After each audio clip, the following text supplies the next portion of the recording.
And we are back, and we're jumping right into our third conversation. And we are discussing persons with diverse abilities and how they are able to cope with all of the changes that have been happening in society due to COVID-19. And here to talk to us about this is the president of the Belize Assembly for Persons with Diverse Abilities, or BAPDA, and that is Ms. Roxanne Marin. Good morning, Roxanne, and thanks for joining us. Good morning, Gavin. Good morning, Marlene. Thanks for having us. Now, of course, a wide range of societies, or everybody in society is affected in some way by COVID-19. And of course, that would include persons with diverse abilities. Now, before we even get to the stage of infection or whatever, just transmitting information, keeping up with all that has to be done in the wake of all that's going on can sometimes be difficult for persons with abilities, with diverse abilities. So perhaps you can start talking to us about how you've been spreading the message about what needs to be done in this time. Well, at this time, what BAPTA started out with was a video with the tips on how persons with disabilities can cope and manage and protect themselves in this time. We have had that video interpreted into sign language, and so definitely it's also on our Facebook page, where persons that are hearing impaired can have caption to see those information in the case that they do not know how to read sign language. That video will be shared, has been shared with Channel 5 and will be shared with the different media houses. So we definitely have, it's like a 7-minute video in 2 segments with the tips on how persons with disabilities in Belize can cope and manage and protect themselves in these times. Yeah. So that was the key thing. It was getting the messages out for people who would have difficulty or cannot hear. You know, Roxanne, I keep on saying, you know, we are learning about how to cope through a pandemic as we go through a pandemic. That is true. And one of the things that very often happens, even in regular life, is that we don't have the consideration for people with diverse abilities from the onset. And we don't want to make any vulnerable population be any more marginalized. Talk to me about where BAPTA has been in trying to make sure that people with diverse abilities are being considered in the decisions that are being made, and also that they are receiving the relevant information in how best they can interpret it. Well, in 2 parts, Marlene, that's very loaded when it comes to our population, because well agreed, we are most of the time not included, especially when it comes to services. So far, we have been in contact with the Ministry of Human Development. We've been in contact with the Ashcroft Foundation, and we've also sent information to the Chinese Association.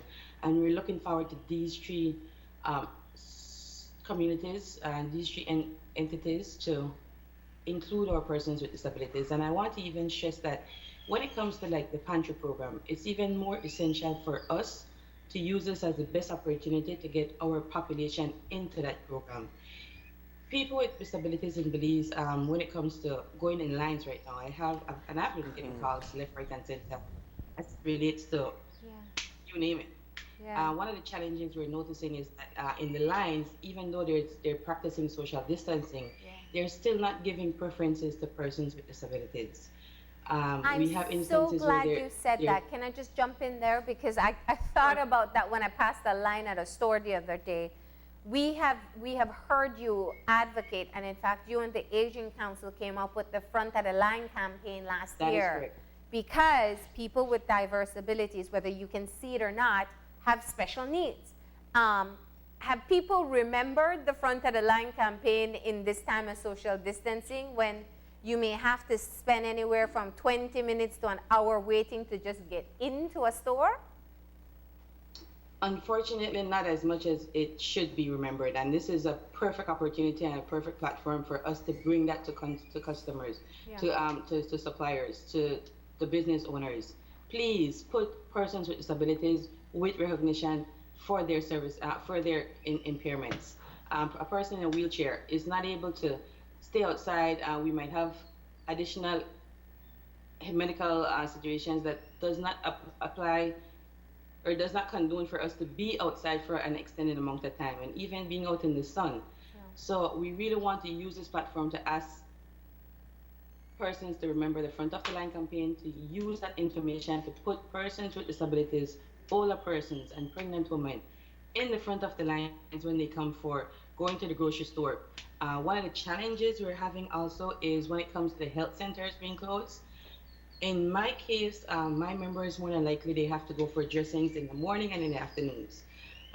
It was already a challenge when the health centers only do dressings in the morning. Now we're having members ending up in the hospital because that service is not available for them morning or afternoon. And these are the things that we need for Ministry of Health, Human Development, the EAG office, when they're making these policies and making these laws, they need to keep persons with disabilities in mind for these services. So can you explain that to me further? Why would someone need to go for dressing, and what are they doing in the meantime if they're not going to the clinics? Well, the problem is in the meantime that they're not able to access the clinics, their wounds are getting worse. And so in situations, I have a member right now that's been hospitalized for this entire period. He is one of those persons that need to get dressings in the morning and in the afternoon. Yeah. He doesn't have access to a health center at this time. And us getting supplies for persons is not something that BAPTA offers. Keep in mind, we're an advocacy organization. Yeah. So in cases, we would refer them to different health centers, but in these cases, at this time, that is not available. Wow. So in talking and kind of communicating this message to whether it's the Ministry of Health, as you said, the Attorney General, have you been able to get any response as to how people can access the services that they need? For the most part, you're on your own, unless it's a life and death situation, as you know, Marlene. The hospitals aren't really taking in persons, and keep in mind, our members already have underlying causes, and they're more susceptible to going into a situation like that. So this is one of those times or one of those platforms where we need alternative situations. Yeah, yeah. Well, I hope that they're being considered at this point in time, because some of the clinics are still open, and I know that some are reserved exclusively for just people with flu-like symptoms. Correct. Yeah. So what are some of the other issues? Let's not miss the opportunity to point out that when we were still having press conferences, there was someone there who was signing. Was that a part of your advocacy? That was not on behalf of BAPTA, but we very much commend whoever in authority made that decision to have that done. That's a big step for us when it comes to getting that information out. As I said, the commercial that we have done for BAPTA on COVID tips has also been interpreted into sign language, and so those will be aired. I'm not quite sure exactly if it's over the course of today or in the course of this week, but that information has been put together and will be shared with the different media houses. Okay, okay. Do you have any specific concerns that perhaps your members or persons with whom you come in contact that perhaps you want to highlight, or certain difficulties that they're going through? Because, as you did say earlier, you are dealing in some cases with persons who are very vulnerable to COVID-19. So you do have a vulnerable population. So are there any of those concerns that maybe you've heard from them that you want to bring to the forefront right now? Another great challenge is our members with autism. Mm-hmm. It's very difficult for us to contain a person with autism, for us to quarantine a person with autism. And so we give this plea out to the police department to have compassion and empathy and respect. Be sensitive when dealing with persons with disabilities, especially persons that are unable to communicate. No matter who says it or whatever they say, persons with autism will not be able to understand that I need to keep you here in this house. That's not a regular, everyday occurrence for them. And so situations like these, it's very important for the police to be sensitive about. Keep in mind, let's say you're on patrol, just an example, you're on patrol and you see someone running in and running out a yard. The police are trained to think something illegal is happening. They might come with guns. A person with autism would not even be able to explain what's going on or explain to the officer why is it that they're doing what they're doing. So we're making this plea to the police department. Please be sensitive when dealing. And it goes to show where we need policies, where we need standard operating procedures, where that regardless if it's a rookie or it's a seasoned officer, when these officers go through training, this is a part of the training that should be implemented in the onset, as these officers do not really, I mean, if you're not dealing with someone with disabilities, you don't know how to deal with them. However, if you're being trained, then you should be trained properly, because we are an important part of this population, regardless of how people might not even want to acknowledge us or give us that respect. We are here and we are not going anywhere. And our persons deserve every human right that they have. You are absolutely right. There is a clear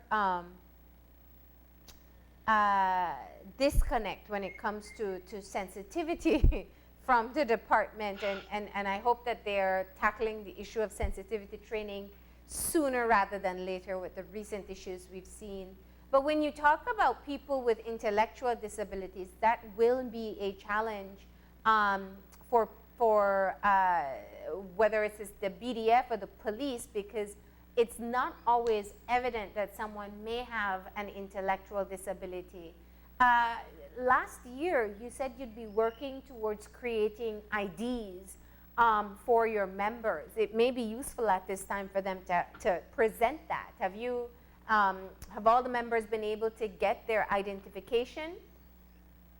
Oh, that is a very good observation, Marlene. Yes, we had printed BAPTA ID cards for our membership.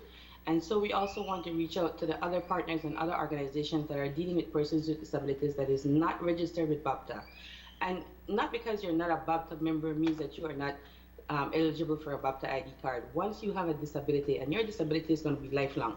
And so we use this opportunity to reach out to partner organizations to contact us so that their members can also be able to get a BAPTA ID card. Because in these cases and in these times, like you say, having that card on them gives a big difference in the recognition when it comes to the police officers. And I have to say, in 2 different instances last year, the police station on New Freitas Avenue were very susceptible in communicating and contacting us for assistance in dealing with our members. So yes, Marlene, that ID card is most important at this time. Have you communicated with the Commissioner of Police or the Attorney General and informed them that your members or people who have received the disability ID, that it exists, what it looks like? So in the event that someone gets into a scenario, the police should know to recognize them. Directly, we have not contacted them, but let's hope that they're seeing this interview and this is going to be the platform. And that is something that we can put in writing. Yeah. Thank you for that suggestion. Yeah. And looking forward, Roxanne, we know that there's also the transportation issue. It's always been a challenge in terms of transportation. But now with no public transportation, just how have people been able to move around? People with physical disabilities now. To move around, to get the things that they need within their households. Has that posed any challenge there? Well, definitely it has. Persons with disabilities, for the most part, public transportation is not easily accessible. So not even having public transportation at this point locks them off totally. We have members that live in the districts that would, from time to time, come into Belize City for whatever different activities. Those members, of course, now are totally closed off. And you know, Marlene, if you don't have a vehicle right now, and you may have a vehicle and not even have the money to buy gas. So it's a 2-in-1 component as to how you may be able to get around as a person with disability. We do realize that it's an even more challenge because persons with disabilities don't receive any kind of subsistence or any kind of assistance from the government. So they're all dependent on their families, and these families are day-to-day hustlers. So it becomes even a more compounded challenge now that with the fight for food for me and you can't do nothing to help me. How much I really want to share with you or how much, you know? it becomes very challenging and very testing on the dedication and the loyalty and the love of a family right now when it comes to a person with disability. Wow. Yeah. And so I've heard you made several different calls so far. One is that the situation with people being able to go in and get their change addressing done, for that to be made easier in terms of access for them. I've heard you ask for the police department to be considerate of people who may have some form of disability and they may encounter them, especially if it's an intellectual disability, that they would be able to recognize that this is a possibility taking place. And also access, ensuring the priority access continues even in the time of social distancing. Are those your main points? I'd like to add one additional point, Marlene. Yeah. The Department of Human Services is doing drop-offs for for persons, Yeah. and we're pleading to them to. We've sent them our lists. So one, we would like to have those persons that are unable to come around be priority for those drop-offs. Food, everybody right now it's all about food. If you want us to stay, then we have to be able to eat. And our persons already aren't able to move around. Public transportation, as you said, is off the table altogether. So we'd make this plea to the Ministry of Human Development to consider our members, well, not consider, to definitely put us in in your database at this time. We've sent a database of 300 names. Those are persons within Belize City and in the rural areas. And keep in mind, even in the rural areas, life is even harder. So I'm not sure how that would be working out, but I know for a fact that they're delivering in Belize City. So I would ask that the Ministry of Human Development deliver to our inbound patients or BAPTA members that are unable to come and pick up physically their pantries. And do you have a registry that you're working in? Are you checking in with your members and seeing how they're faring off so far? Well, we haven't had any feedback of them receiving assistance. We've applied online for several. We've sent in our list, like I said, to the Chinese Association, to the COVID-19 Fund through the Ashcroft Belize Bank, and also to the Ministry of Human Development for assistance for 300 members. So we're hoping that out of those three entities, somebody reaches our members. Nothing definitive as yet. What's the biggest concern that you find BAPTA members are having right now? Everybody else, food. Well, if somebody wants to get in touch, you said that they can get the ID even if they're not members of BAPTA once they do have some sort of disability. How do they get in touch with you and how can they get access for the ID during this time of lockdown? Okay, getting in touch with us, our phone number is 631-0724. As you can see behind me, we have our BAPTA on the Rise project that's ongoing. The phone number is 631-0724. Email address baptabelize, bapda.belize@gmail.com, or you can find us on Facebook. Tentatively, everything social distancing is on hold.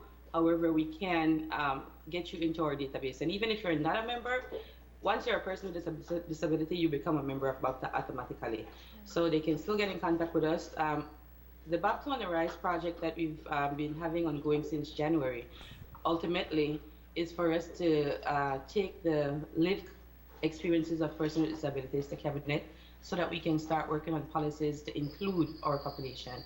And so it's important that even though COVID-19 is down on us and we're in quarantine, we're using this time to reach out through our Facebook page to petition to persons to come on board and support us in going to the government, going to cabinet, to have policies set in place. We've been having these discussions for very long. Yeah. It's time to get up and put it up. Absolutely. Well, thank you for reminding us that we must not forget the people in our society who are living with disabilities and may have a different level of access than we do to everyday needs. And so we really appreciate you bringing it to our attention once again, and best of luck and stay safe. Thank you very much, Marlene. Thank you, Gavin. All right. Be safe, please. All right. And so there you heard it from the Belize Association, a person with diverse abilities.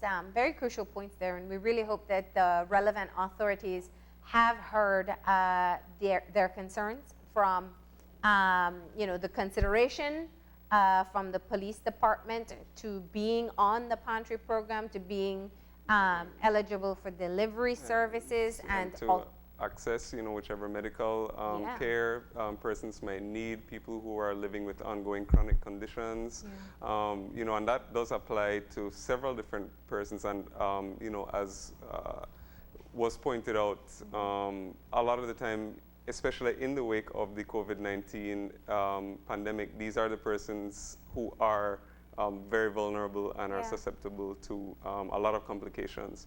So we definitely appreciate those concerns being highlighted.